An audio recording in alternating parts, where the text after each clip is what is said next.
ఉదయే బ్రహ్మస్వరూపం మధ్యాహ్నే తు మహేశ్వరః సాయంకాలే తు స్వయం విష్ణుః త్రయామూర్తి దివాకరః.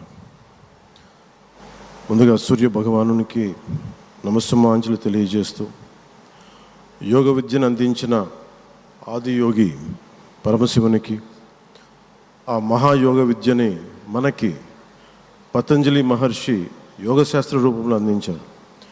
వారిరువురి పాదపద్మములకు నమస్కారాలు. మన యోగ విశిష్టతను, గొప్పదనాన్ని ఋగ్వేదంలో ఉన్న మహానుభావులు తెలియజేస్తే దానిని ప్రపంచవ్యాపితం చేసిన దార్శనికులు మాత్రం గౌరవ ప్రధానమంత్రి శ్రీ నరేంద్ర మోదీ గారు. భారతీయ సనాతన ధర్మం తాలూకు విశిష్టతను యోగా ద్వారా విశ్వవ్యాపితం చేసిన ఘనత ఆయన సొంతం. యోగా సాధకులు ఎంతటి దృఢచిత్తాన్ని కలిగి ఉంటారు, ఒత్తిడి జయించి సంకల్ప సాధకులుగా ఎలా నిలబడతారన్న దానికి కూడా మన గౌరవ ప్రధాని శ్రీ మోదీజీ గారు నిలువెత్తు ఉదాహరణ.